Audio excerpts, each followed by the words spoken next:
Welcome back, everyone, to the UKLC. I'm Mama's Chronicler Miosa, and joined by then Orcs Harrison. We just dunked Jake, hip range, didn't need him anymore. Yeah, he's in a dump out back if anyone's interested. Yeah, it's like, unnecessary. I'm leaving next week, but we'll find someone else. Oh, you could just do it on your own. Yeah, it'll be the Orcs experience, just me solo casting. Why not? Why not?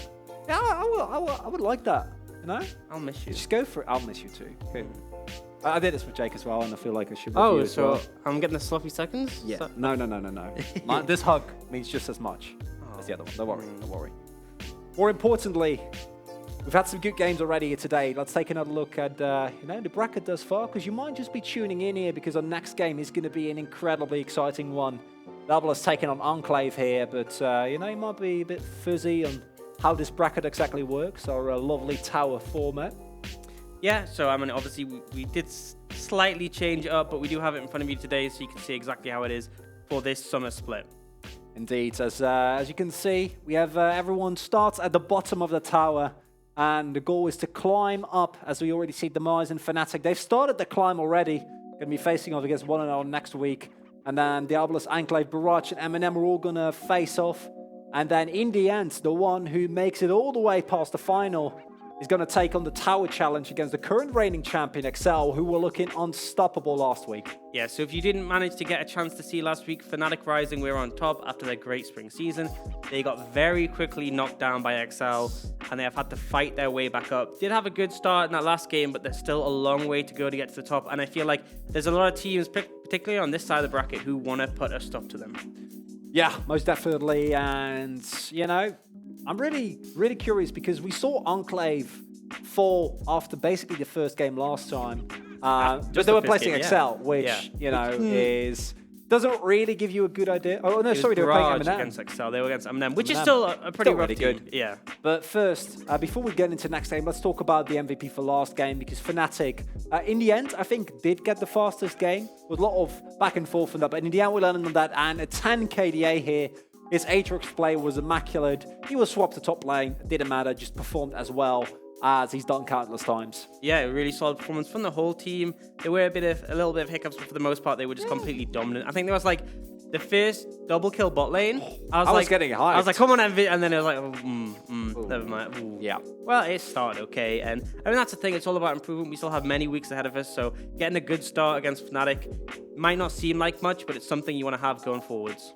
Let's take a little bit of a look at the predictions, because thus far, they hasn't really gone well for you, has it, Dan? No, and it's not you going well today either.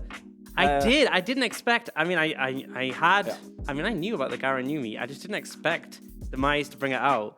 It's really broken. It really is, as we take a look. You're the only one who is rooting for Diabolus here, as everyone else, including me, seems to think that Enclave is going to take it. Yeah, this is my chance. I can catch up with Twitter here. That's the dream. Jake is a little bit too far off for you, and don't think about overtaking me. I could be tied with Jake by the end of the week from here, but I think I can be tied with Jake by the end of the week, but I can't catch you up. No. Yeah, no. Unfortunately for you, that's not going to be the case. Your legacy will end as the superior analyst in the UKLC, and then you leave, so I have no chance to catch up. Yeah, that's the best. Like, always leave at your highest point. And for me, it's a win-win, because if Enclave win, my prediction's right. If Diabolus win, then, a Dutch mid laner takes the win. So I'm winning either way on the next game. Exactly. Yeah, smart decision. You didn't do that in Barrage against Eminem, though. No, because I think Barrage is going to win. Ooh. I have a lot of confidence in the boys in blue. In fairness, their first game was against Excel, and they did have a good performance despite the fact they got knocked out. So, you could be right. It'll be definitely a good one. That is our game 4. But enough about game 4. Let's talk about the game that's coming up. It's, of course, Enclave taking on Diabolus. Now, I think Diabolus really surprised a lot of people with how dominant their first week looked. Yeah, they made the finals, and a lot of people argued that they were on the weaker side of the bracket, which I have to admit is kind of true. But they still had some strong performances. We just saw how good Demise looked against Phelan, and yet they fell to Diabolus. And sure, Diabolus did get destroyed by XL, who didn't last week. You know what I mean? Yeah. No. I think to only drop to the guys who eventually made it to Tower Champions is a pretty good achievement for them, especially since a lot of people underestimate their roster. They did have a complete overhaul. People were ranking them pretty low on their tier list, me included. But I think they definitely exceeded that.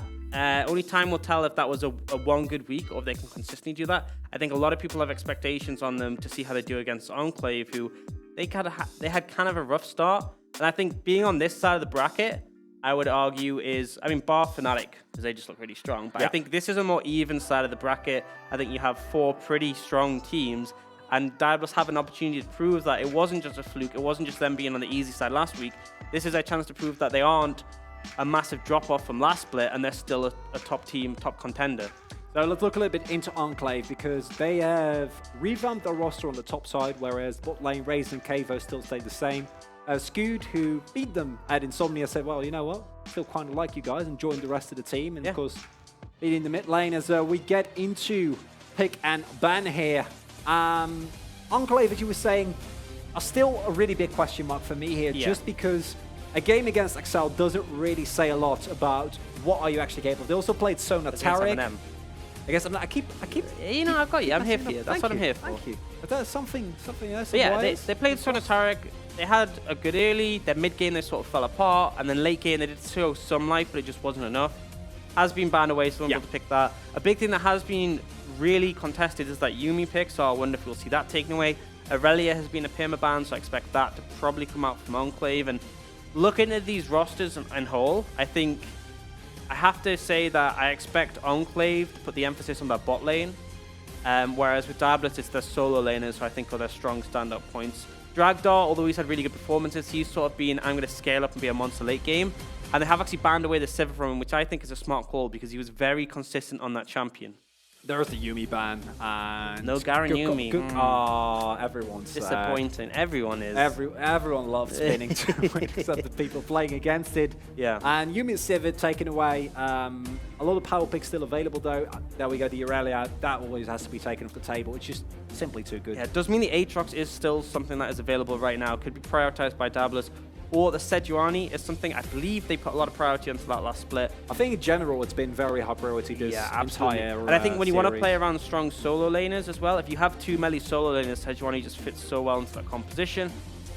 They're actually going to hover and take the Karma themselves. So this is a pretty solid flex. Can go top, can go support, can go bot even, and mid lane.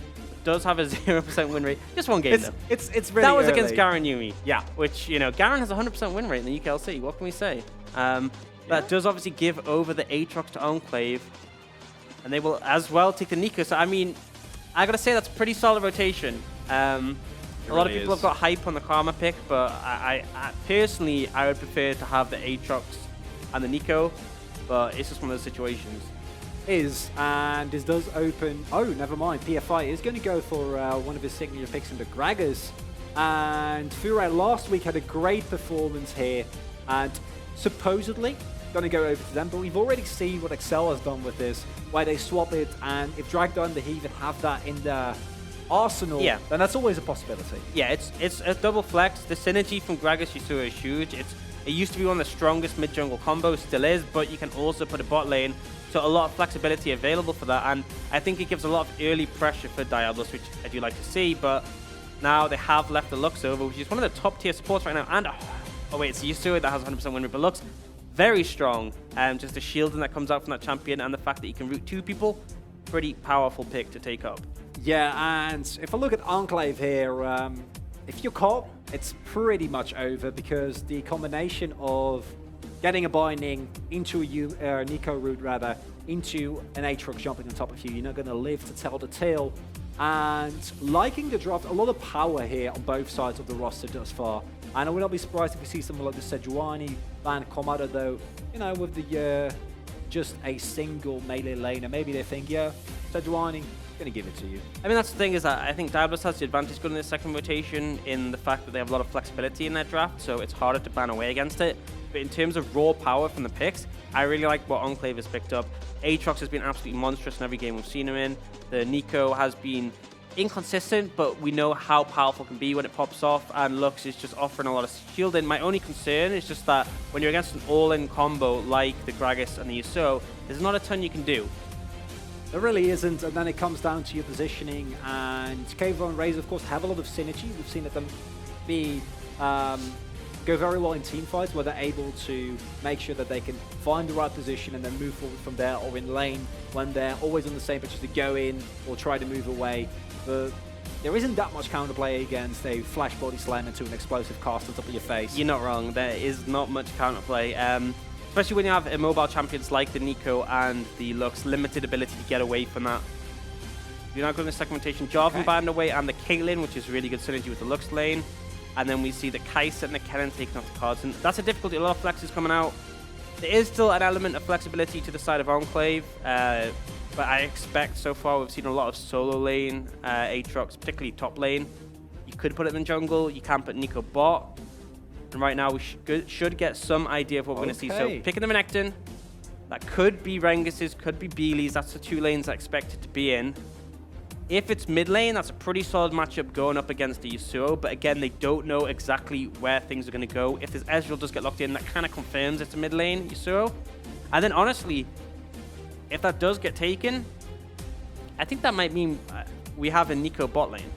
Yeah, I mean, I feel like there's still a lot of flexibility. There's still like you a lot, said, either it's Nico bot lane, or we are indeed seeing the Aatrox being flexed to jungle, and we're still waiting for either an AD carry or mid lane pick. So Diabolus, as you were saying, they are going to lock themselves in now with these picks up, and I got to say, I like Draktar on a carry. I feel like he's had a really good performance with that, and with the lock-in of the Gnar, also probably going to be a support Karma here. Yeah, I think my ideal pick here for Enclave would be take a Sejuani, put Aatrox in the top lane, Beely's comfortable on Renekton mid, it does really well into the Yasuo, and then put Nico, Lux, bot lane. Nico's solid bot lane, it has a lot of poke, but it depends what they want to do. They may just take a traditional AD carry, they can put the Nico top, the Renekton mid, the Aatrox jungle. There's still a lot of flexibility. That's my personal preference though, because I think if they do, they're looking at the Sejuani. I feel if you put Sejuani with an Aatrox top lane and a Renekton mid, it's so easy to stack up the passive. Yeah. And those are two massive carries. And then bot lane, if you land a root from either Keva or Raisins, they just die. It's like if you land a root on Karma, you then get another root and they just go down. The thing is, both of their roots can go through minions, so there's no real safe place to hide against them. And looking at both of these drafts, I do see also a lot of synergy for Diabolus. You have the explosive cask, you have the Mega Gnar to try and enable Fure. We have seen that in the 1v1, he can make big plays, but also in the team fights, if you can give him an opportunity, an opening, he can really wake it up. The synergy for Enclave, that's kind of scaring me, I've got to be honest, because a Ignite Renekton and an Aatrox backed up by something like the Sejuani, and then the bot lane where, like you're saying, a single route means certain death is quite scary to face. That's why I really like the composition from Enclave, because we said Diabolus have these really strong solo laners, but I think they've drafted in a way that purposely means they can counteract that, because Renekton's a lane bully by all means, and the Aatrox has a lot of pressure there as well. If you have the Sejuani to back them up, it's such an easy gank potential. That's why I think Sejuani is so strong right now, not just because she's so bulky, but there are a lot of melee champions that can set her up. You arrive in the lane, they can go in. I mean, the Renekton himself, if he has an Empower W, the stun's already stacked after that. You just get stun locked. It's so hard to do anything, and I think that if PFI wants to play around a solo lane, it's going to have some difficulty. And that has traditionally been one of the big win conditions here for Diabolus, because PFI has looked really good thus far. And if he can't get the ball rolling, can they? As the invade already starts here. Diabolus versus Enclave, our third game of the night. Deep invade coming in, but it's just to get a little bit of vision control as Skew does spot them out there. Yeah, they do get that ward in the Raptors. It has been mirrored by both sides. Pretty common just to see the early pathing of the junglers. Is a Predator Gragas, and I think that makes sense. It is what we see most times. We want to see that Gragas make early ganking pressure and do more than the Sejuani, because obviously Sejuani not the most heavy ganking early jungler, and that's why I really like the melee solo lanes, because they make it a lot easier for her to do a job. And you got to imagine Kakan, we've seen him perform really well on the cannon, some crucial flanks there for Diabolus, and the Gnar can fulfill somewhat of a similar role if you can get to that mega form and try and find the big play on top of the rest of the enemies. And that's what we're going to be looking towards a little bit later, but now, as you were saying, we see both junglers start on the red side here, just supposedly in the case of Scoot, just going to go for a full clear. Not a lot of need for him to go on big on the early pressure, so I'm going to be looking at PFI. He's going to go back early to pick up those Predator boots and then go from there. Yeah, I think it makes complete sense on this patch. You do the red side full clear. Both junglers are actually mirroring right now. And the reason for this is because red side gives a lot more XP. If you do a full red side clear, you get level 3. This isn't the case with blue side. So you can see both junglers go their red buff, then their Krugs, and then we'll go their Raptors. They get level 3 very early. I think PFI will recall to pick up boots so he has that Predator available. But yeah, it's a really strong clear to go for. And the big reason they go for the Krugs before the Raptors is Krugs gives the most XP out of any camp in the game. So you want to kill it as soon as possible. So it's on that respawn timer, and you can get it the second time again as soon as possible. It'll get you towards that level 6 a lot quicker than if you started those Raptors. But actually, do you see PFI taking a bit of a turn, avoiding his Raptors and going straight for that blue buff? I think he's looking to get in a position to contest that bot side scuttle. Whereas PFI, he's going to recall, get those boots, and then that top side skull is going to be absolutely his. Indeed, and PFI did get spotted, whereas Scoot stayed hidden in the fog of war, so he won't be spotted out. As Cave and Raze, we can already see the bindings and the roots are flying. It's just a matter of whether or not they can actually find. As you were saying, this matchup, I can't imagine is a lot of fun for Yasuo, who also is forced to go cleanse. Combination of a Renekton and a Sejuani must not be very fun to face. No, absolutely not, because the second Beely goes in, you like, is Sejuani here? Do I have to cleanse the stun? Do I have to instantly try and get away? We just land, then another root. This is a good damage. There we go, a lot of damage coming through as the Aftershock proc does a lot of damage on Heaven. And he needs to flash out almost immediately. There is no Ignite available here because Kaver went for the teleport. Also going Glacial Augment here. And this is something I was wondering about, whether or not we would see the AP or the AD Nico. As a binding just goes wide there. I think since the nerfs, I think AP Nico for the most part is better. There are sometimes you want to take a top lane in certain matchups, but I think for the most part, AP just does its job really well. It really does. Even in a game like we saw with Zyko earlier tonight, even if you do fall behind, the pop blossom, the roots, your utility is always there. Yeah, those ults can be absolutely massive. And also, it's underestimated massively, but the power of being able to switch to someone else can really mess with people. It can actually throw you off quite heavily. It happens to me when I'm casting, when I see, you know, or even when I'm in a game, and I'm looking, I'm like, wait, why is there support mid lane? I'm like, I have a Nico, focus, stop being an idiot. Stop being so dumb, Ox. But especially in a game like this with so many flexes, you could realistically believe that, wait, have they swapped? Have they put the Crocodile bot lane? And just for a second, those things can throw you off, but it definitely can make a difference with roams. If Kevo's moving around the map later on, it's a bit harder to tell if he is in the form of someone else.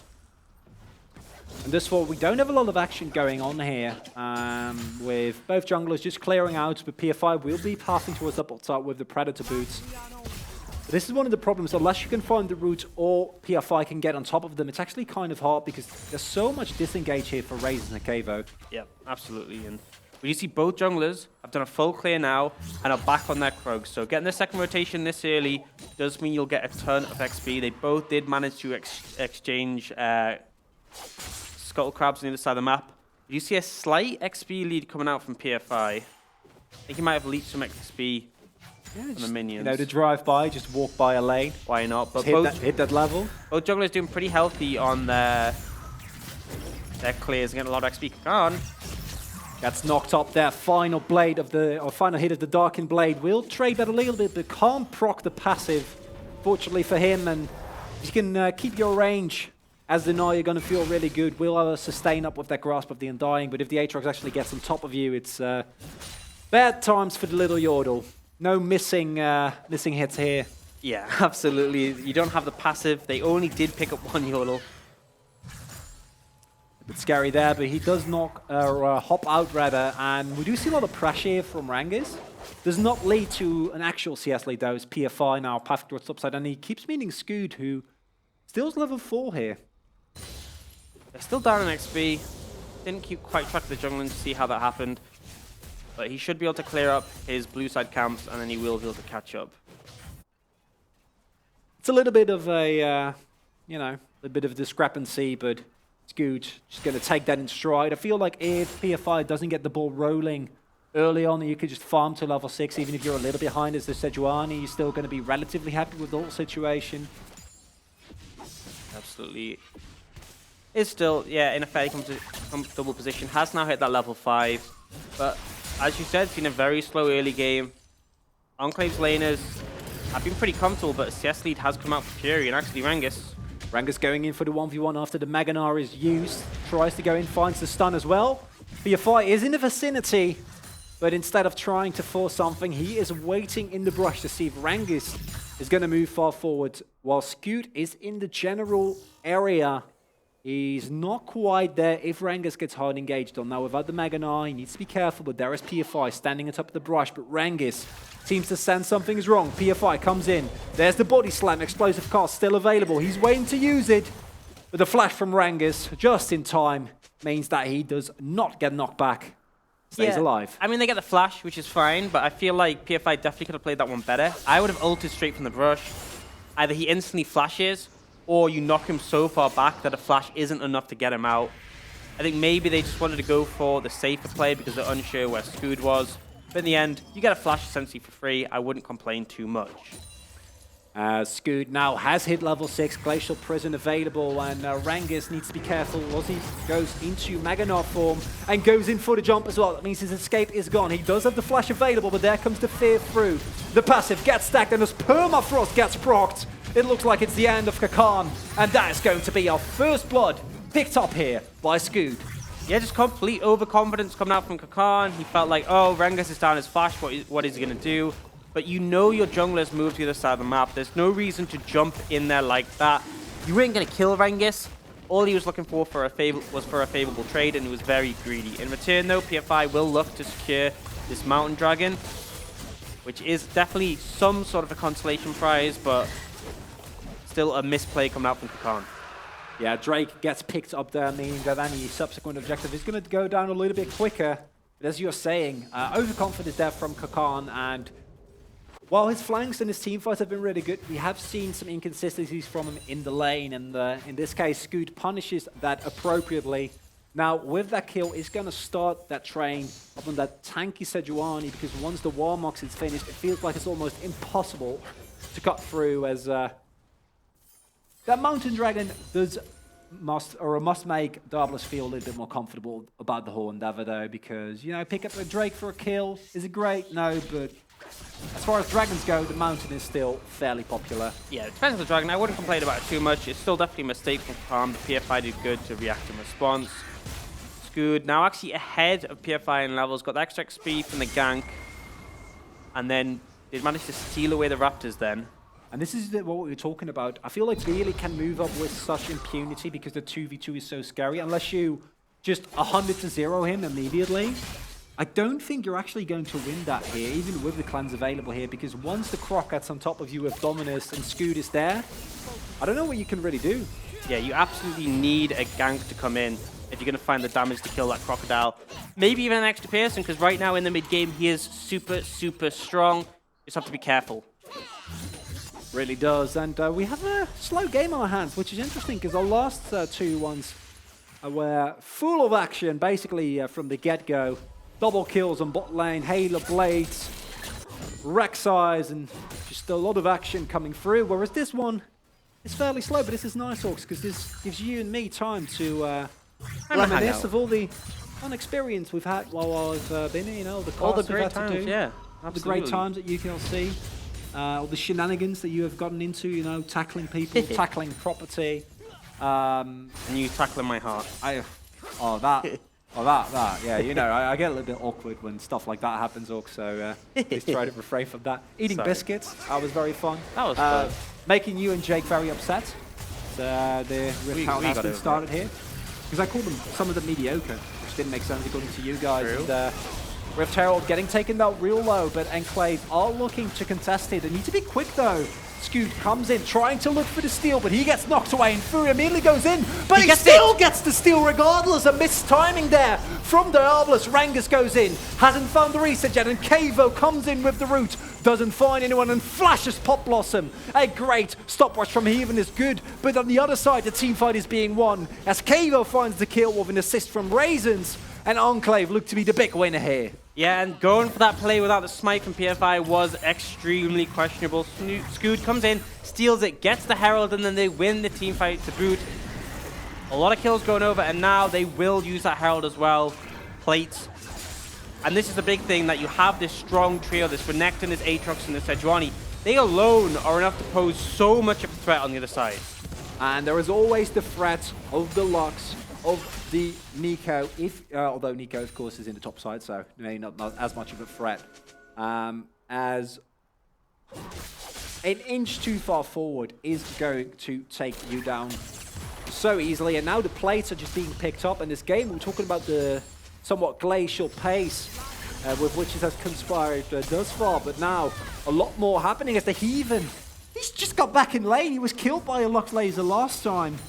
And he needs to go back almost immediately. Gets taken really, really low here. Absolutely, just so much pro coming in from the side of Enclave. Their bot lane, devastating if you get hit by a single amount of CC. And if there wasn't enough, Scoot's also making his way over there. Not fun. The one advantage, oh, that's not it. One advantage, never mind, as Dragdart is forced to immediately flash. Can't risk getting blinded, permafrosted, or otherwise CC'd. As the game comes through on Beely, there is Fure going in with the last breath. As we see PFI making his move, Fure gets out alive. Or does he? Beely gets out with the flash, can't find it, and the empowered Q! He kills PFI, Beely! How? What?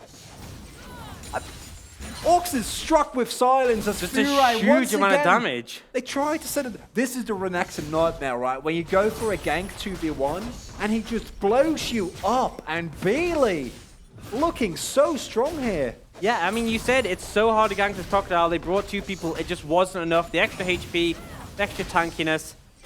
And I've just realized I voted for Diabolus here, and they are getting crushed right now by Enclave.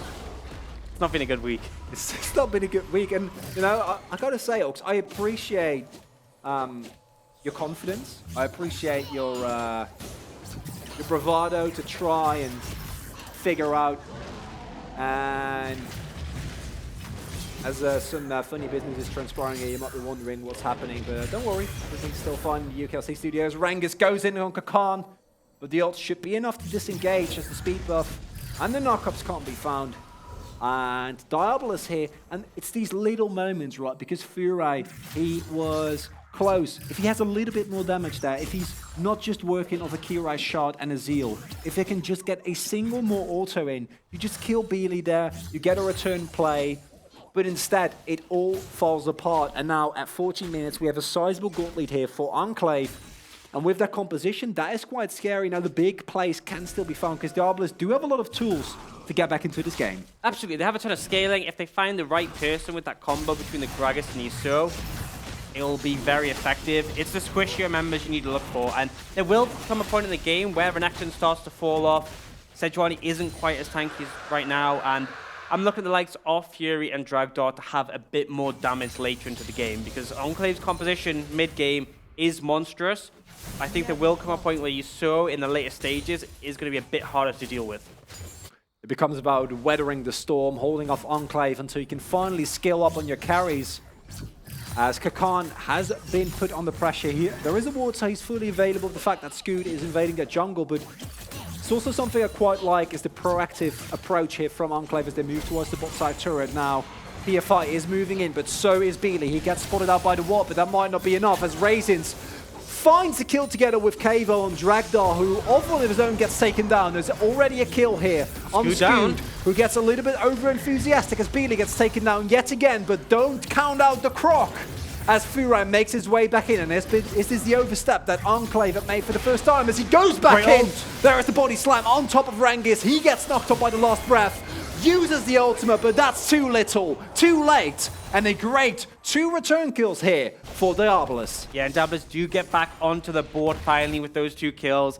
And as I said, Enclave, they have this great combo between Rengar, Scoot, and Beely, but a bit of a misplay under the tower means Diabolus are able to punish. And a great roam coming out from Fury. Often, the follow-up isn't that useful from the Yasuo, but they still had the body slam available. They managed to get the knockup for the ultimate. And now, although it's still a 3,000 gold lead, you're starting to see a bit more life from this Diabolus roster. And that's really what we're looking for. And don't forget, they've made plays just thus far that haven't really worked out in the favor of Diabolus. But it doesn't look like this is a team that has given up. They keep looking for these opportunities, and they keep punishing the mistakes. And Rangus, Scoot, and Beely, yes, that is an incredible, strong, 3-man roster if they roam around the map, but you can't get overconfident. And as we saw there, overconfidence, a slow and insidious kill as Scoot makes his way up top. And this late game is still there for Enclave, especially with a gold lead like this. But Diabolus, if they can find a couple more of these moments, might just find their way back into this game. Absolutely. I think that's the thing that's really concerning for me, is that if this Ezreal gets to the point where he's pumping out a lot of damage, he's very effective at kiting away. Fury will get to the point where his crits will cut through the big HP pools stacked by these bruisers and Aatrox and Renekton. So yeah, Enclave is still looking absolutely great, and the game's in their control. But I do feel like they have to start to keep the snowball going. They can't make mistakes like that one bot lane again, or Diabolus might start to catch up. It could come down to something as simple as a Baron fight to decide the outcome of the game. That's never happened before, has it? Never in the UK. You say never in the UK, but I think this is a truly universal thing. Like, you guys might have your Garen and Yumi bot lanes that we don't have up in the Benelux, but I think Baron throws are as old as League itself. Yeah, absolutely. It is. But is it like a special pride point for you guys? How often you guys throw it Baron? No? It's fairly common, but I do think about all the international ones, of course. Oh, never on my teams. Because you would say, no, guys, this is going to be a throw. Here, now and then. It's just in the heat of the moment, it's really hard to make decisions. It's sort of mistakes you would never make in an ideal situation. I wasn't looking for actual reason, Oaks. I'm just going to say it's the point of view of the players is that in a scrim or in a no pressure environment, you don't make these mistakes. It's so easy. It's so easy for us to look at the game and go, why are they going for that Baron? But when you're in that situation, your judgment gets clouded. The pressure gets to you, and it's a lot harder to make these decisions when you know the game has a lot more meaning than just, oh, I gained this much LP in solo queue. So you're saying all those times that have flamed players for being so bad and or dumb, yeah, has been me being wrong? Because they're under pressure and they actually need to perform, and for me as an outsider, it's really easy to look in and then be kind of like, oh, I could do that better. Yeah, I'm going to say that's fair. Especially when Jake says it, because Jake's gold. So when he's like, oh god, what are you doing? It's like, come on, Jake, the highest healer you've ever played is probably like gold 1. I'm really glad for you that Jake isn't here, because I can only imagine that he will not take kindly to this kind of am I wrong? Talk. Am I wrong? I'm not going to comment on this because actually I'm leaving after tomorrow, so I can comment on this. Yeah, perfect time. I'm not going to. Yeah. Because I feel kind of called out because I am also not the highest of elos. But, you know, we're not all can't all be UK Prem winners, Orcs. Oh well, you know that is my title, is my pride and joy. Ooh, we do see a bit of a play coming down bot lane. Khan has to be careful. But then who do I flame? Or if I can't flame the players for making mistakes as they are only human. You can flame. It's just there is more to it than just, oh, that was an awful decision, what they're thinking. It's like, well, you know, it's easy to say as an outside expect. I don't know if I appreciate this nuance that you're trying to bring. This nuance. Is anyone asking for that in 2019? Nuance? Yeah, we should just flame every player. Yeah. What are they doing? Why did Diabolus just give over a tower? You know? That's you don't want your towers to die. As casters. Yeah, what the hell? Why are they doing this? They give up towers. They've made misplays. You know, they died. Oh, and then Enclave give up a tower as well. What are we looking at here? But yeah, good rotation for both teams. They apply some pressure by bringing extra numbers, and that means both teams are able to pick up the tower. Things still kept fairly even from where they were before, which is still the case of Enclave having a 3,000 gold lead. At what point do you feel like Diabolus are going to be the one that can kind of start to turn around? Is it when Fury hits 2 items? Are they going to be looking at Drakdar getting a little bit further into the game? Are they reliant on Enclave making a mistake, or do they just need more time? I think 3 items for Fury is the big thing, because I think 2 items is a massive spike, but you're still very glass cannon. I think if you can get Shiv, Infinity Edge, and Sterex Gauge, you can start to actually pump out damage without just getting blown up instantly. I think at 2 items, these bruisers are still extremely strong. So if Enclave make a mistake when this Infinity Edge is available, sure, they can absolutely win a fight. But I think once you start to get to the 3 item point, Diabolus actually can take some fights themselves and end up winning, because you'll see a ton of damage coming out from Drakdar, you'll see a ton of damage coming out from Fury, and combined with the AP from the Gragas, you have potential just to absolutely pop someone. We see that Scoot has gone for the Stone Plate first, not for the Warmorks that we often see as well on the Sejuani. And I'm looking at Enclave here because they're really the ones who need to kind of dictate the pace of the game here. They need to try and either break open the base at one point in time, and with the inner ring of turrets still all being up and there not being any real siege being set up as of yet, and also it being a little bit harder, lacking a traditional AD carry that really shreds through the turrets, So the Enclave have to either set up something like a Baron play, or let's be honest, their pick potential with Nico Locks is still insane. Yeah, I think that's the thing you gotta look for, because obviously a 1-3-1, when you look at the composition, makes sense. But right now, Fury's really fine clearing waves with the Shiv, and Khan's doing pretty handedly against Rengus in the side lane. So I don't think there's any easy avenue to get advantages from a 1-3-1. This pick potential has to be the big thing, but as of now, Diabolus just aren't calling their bluff. They're just letting them clear out the vision. They know that if the Baron situation does come up, they're ready to fight for now. Fury gets engaged on immediately, uses the cleanse.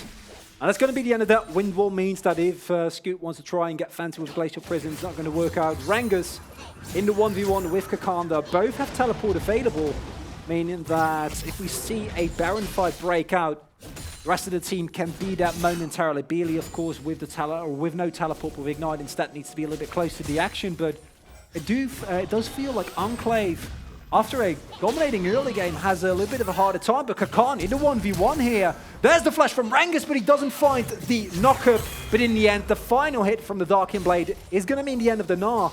And now, Enclave, upper man. Is this the opportunity that they were looking for? Can they start up the Baron here? Absolutely, I think you can. I think you start it up, you have the shielding from Lux and the tankiness of Scoot. There's no real way that you're going to take that much damage from the Baron. And then you simply have Rengus TP in, the second Diabolus try and check it. But instead, they are going to look for the pick once more. Rengus has actually walked up, so it is the burden for Diabolus to check. No blue trinket available here for Diabolus, so they need to face check at one point in time. They're going in groups, and there is the ping coming through. Scoot goes for the engage. Glacial Prison gets flashed away as Fury finds a nice wind wall to make sure that no other funny business comes through. But the engage on him is trying to come through. Beely dashes through the wall. There is the stun, but he can't actually find it as the disengage comes through here. And by this time, Kakan is back up, and Diabolus, at least for now, have weathered the storm. And obviously, they're not letting Enclave take this one so easily. Yeah, and I think it was a very good read from Diabolus. They didn't go too ham with that one. Enclave willing to start up the Baron. Oh, look at that. They have a mountain as well. They can do this pretty fast. They really do, and we need a quick response from Enclave here as it does get started. PFI gets taken fairly low, but look at how fast they shred through the health of Baron. Teleport is available for Rengus, and unlike the disengage here for Diabolus, you can't actually afford to try and make that work as Kavo goes for the root. Doesn't find it on Kakan, even with the Glacial Orkman there, and the hack stack. In the end, again, these teams just in a constant back and forth, trying to look for picks, trying to look for openings, but none found as of yet. Now, there is still teleport for both lanes, but Rengus once again up in the bottom lane, trying to get a push on. Yeah, and absolutely. If you find another opportunity for solo kill, especially now you have that Death Stance, which gives you so much to stay in the Gnar poke, just isn't relevant. You're in a really good position to force that Baron. They didn't manage to find a pick off the back of that last bait coming out, which does buy some more time for Diabolus, but Kakana has to very much respect that Aatrox, as you can't really be dying in 1v1s at this point, because it will mean a massive burden for your team. They got lucky last time. They made the right call. They got lucky that Enclave hadn't started the Baron. But if Khan falls again, I don't think Enclave will be that naive. I think they'll just instantly pull the trigger and force that objective down. And you know, with the third dragon coming up, I also got to look a little bit further into the future, because Enclave, in the late game, I feel like you say, they're going to have a hard time to actually get on top of the carries, to take down Draktar, to deal with Fury.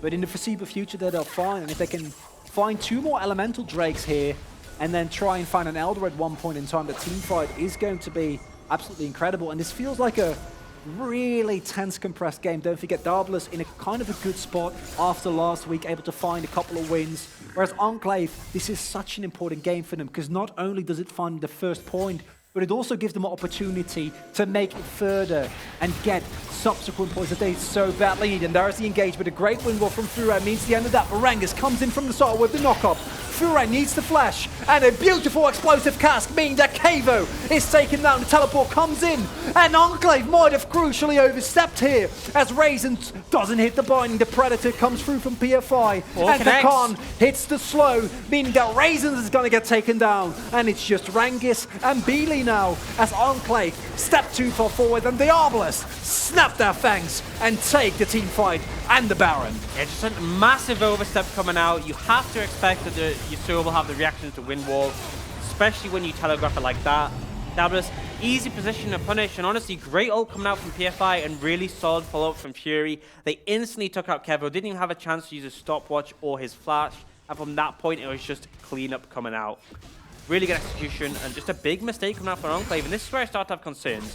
They're now only 500 gold up. The other team has a Baron buff. These bruises just aren't going to be as strong, and a lot of damage is starting to come out. We see the stopwatch and the Joram's Fist from Fury, so he's going to have a bit more survivability now. And 3 items, a ton of damage and burst coming out from Dragdar. I don't think teamfight's going to be very easy now for Enclave, but they are looking for a pick here. Khan stepping maybe too far forward as the Ghost comes through, is slowed down, tries to knock away, but the stun still hits him. And a great defensive ultimate keeps him alive for a little bit longer, but Enclave, they're really not getting the Gnar away, and that is one Baron buff down. Also opens up the possibility for a Cloud Dragon here, possibly, but you gotta imagine they gotta get back, they gotta try and deal, as Skewed has made his way, or is flanking here rather, whereas we see Kevo on the top side, having teleported to try and save. She was saying, also got pranked a little bit. That was like, wait, why is Skewed there? As there is still a Glacial Prison available. The push in topside, though, already effective, as they have picked up an initial turret here, meaning that Diabolus, for the first time in this game, I think, now has a gold lead, and this is what we were looking for, Orcs. Yeah, this is exactly what they needed. They got back into the game, and now they'll be able to reset. Kakan is coming up in 7 seconds. They can go get that bot lane tower. And I think that's the big thing, is the kill was the right call for Enclave, but without the wave there was no way for them to trade and get anything from that Gnar kill. All they did was bought a little bit of time, but now 140 still available on the Baron. They're going to try and sneak away this Power Dragon. Ooh, that's a sneaky dragon. They do pick it up, though, and no room for an engagement either here. And we talked about, I think the Elder Dragon win condition has become even more pivotal with how well it's been going for Diabolus in these last few fights. And Enclave, we need to see a team fight from them where they don't have to overextend to try and force something. Yeah, but I mean, Diabolus are just really making questionable decisions here. They all move into the river there, and they allow Raisins of all people the support to clear up that previous wave because it didn't have the Baron buff protection. And now they are escorting this wave. They should be able to get some damage onto this tower, but they haven't done very much with this Baron as of now. Skewed and Reng is trying to look for a flank, but that ward spots them out as it gets cleared away. As Kevo tries to do his best Sejuani impersonation. They don't fall for it, though. And he takes a little bit of damage. And now it's up to Enclave. Their offensive capabilities weren't enough to find the Baron, but with only 40 seconds left on the Baron buff and the base not being broken open, I feel like we have a dead even game on our hands here now. The gold is pretty much even here at 30 minutes. 3 dragons against 1, but Diabolus with arguably the better scaling composition. It's now up to Enclave to show that they can take control back of this game. Or are we going to see Diabolus do? Because we know in these long, drawn-out games, I think the game against Phelan was 48 minutes? Yeah, it was very long. It was very long. Yeah, absolutely. And they have shown that they are prepared to take games to the late stages. The comp facilitates that. You just need to care not to overstep. They have 3 seconds left on the Baron. I think they just give up that push. And now the game goes back to sort of stalemate, but it's a very different situation. You see the level difference has really closed. Fury actually ahead of Beely now in levels, and these champions who are so monstrous in the mid game, like the Renekton, like the Sejuani and the Aatrox, they don't have quite as much cut right now because we have 3 items on that Yasuo. He will be able to shred through that Sejuani, and I feel like Dragdar is just going to be able to kite away from those bruises and pump out so much magic damage. And if you look across, there's very little magic damage, magic resistance to stop the sheer burst that Dragdar is going to be able to offer. If you get a True Shot Barrage across the whole team, that could just win you a whole fight. Is there a chance that we just see Barons being traded back and forth of neither team really willing or able to commit and just have this go on for another 20 minutes? Don't know about 20 minutes. I feel like there's going to come a point where a team fight will kick off, and either Enclave get a great flank, which allows them just to blow up Dragdar and potentially Fury, or if the fight goes front to back, I feel like Diabolus just have so much DPS coming out from the Ezreal and the Yasuo that they'll be able to win out. And that's a big burden, is that you need to find a position where you can get backline access for Enclave to win from this point. There is the engagement. Fure goes in, immediately forced a flash, and we'll find the wind wall there. The blast cone not enough to actually get him out, but that is fine.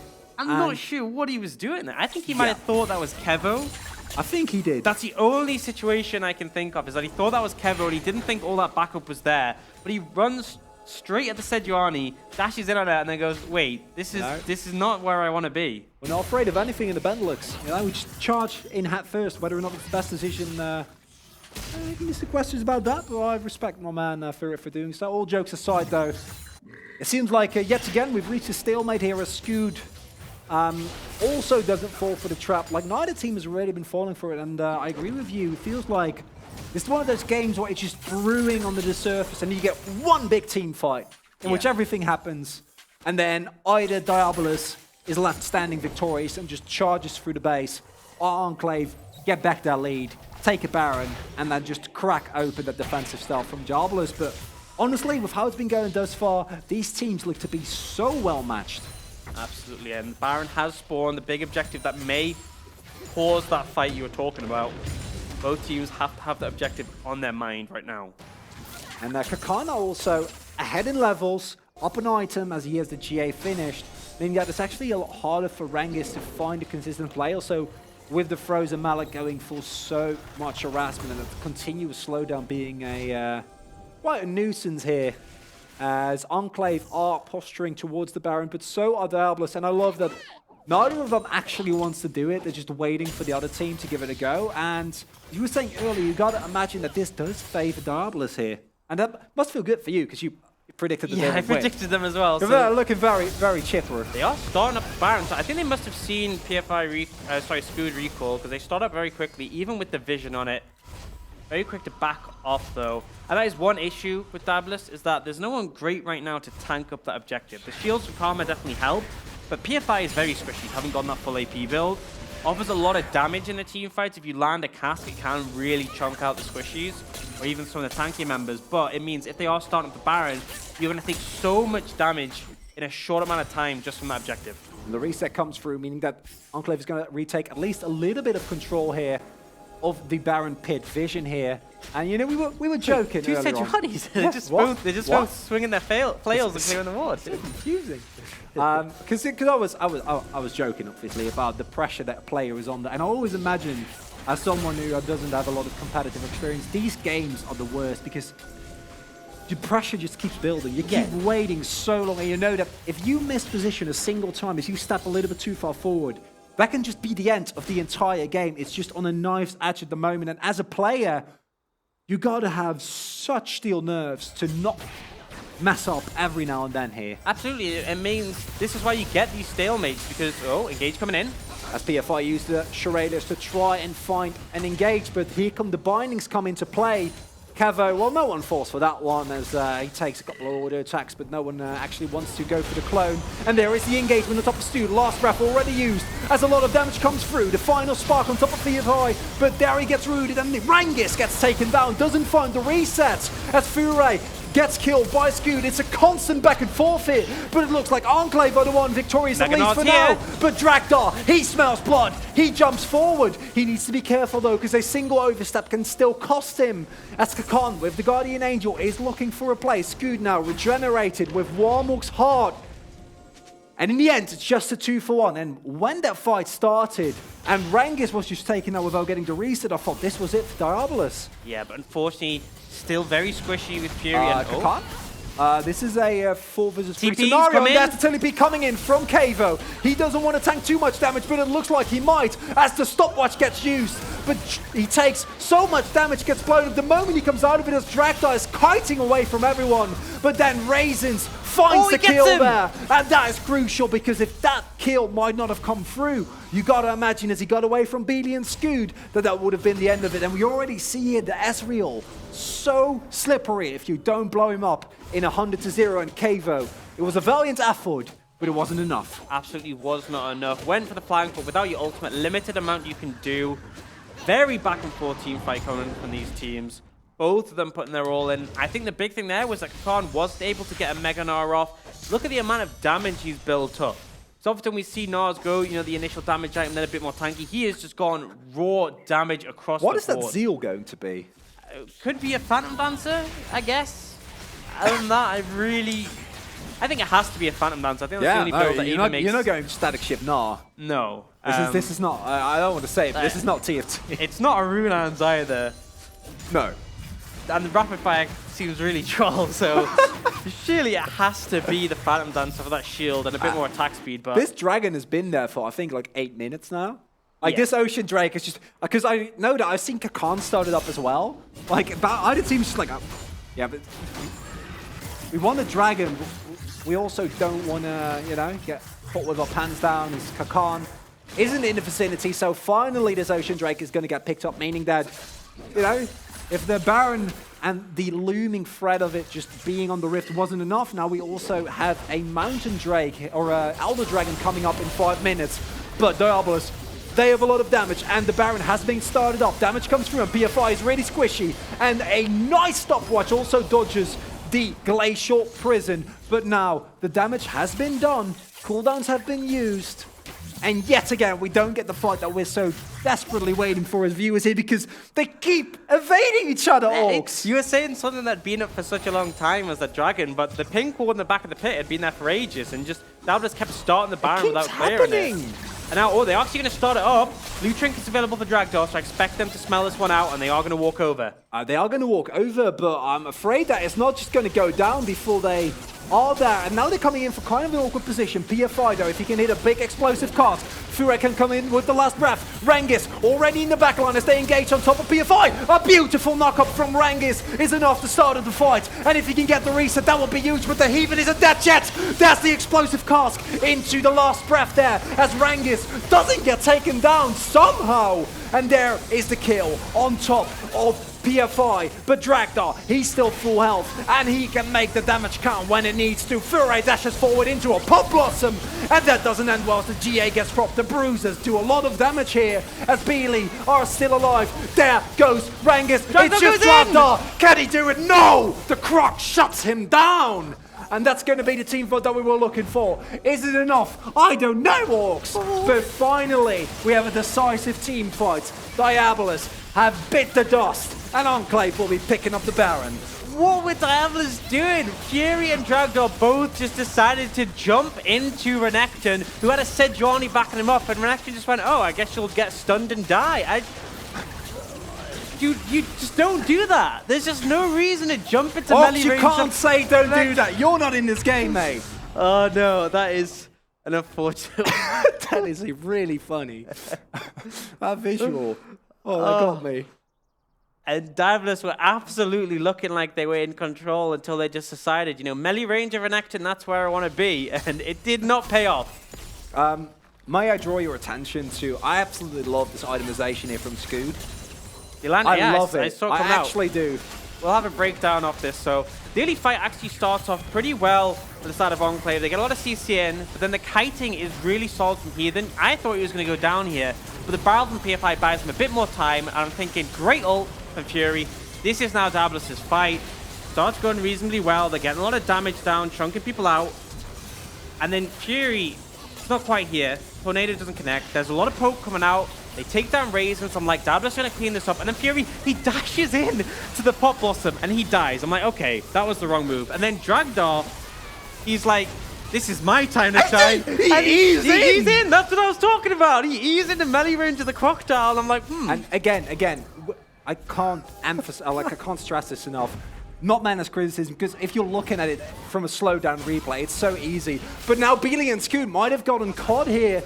As the engage comes through, it's not enough though. And Enclave, please don't do this. You have to Baron buff. You finally found a team fight.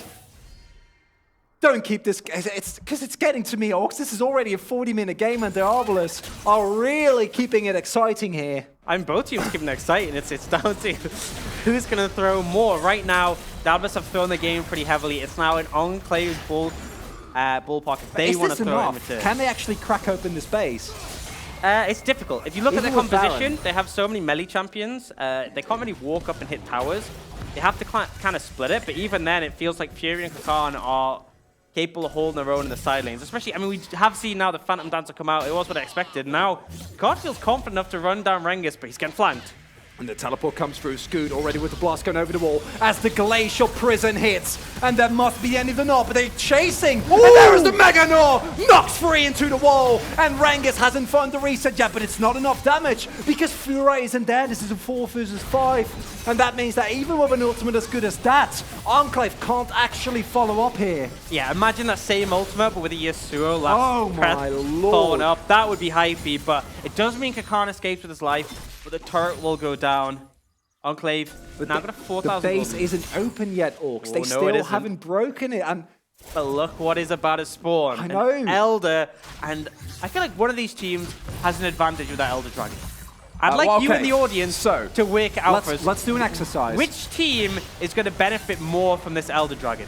So Diabolus have 1 dragon, and Enclave have 4. Okay, so we'll ask the audience, which team will benefit more? Correct answer, it is Enclave. Good job, audience. Good job. As the Loop Pinata has been getting hit at. I don't know, my English is failing me there, unfortunately. Yes, the Elder Dragon has started up.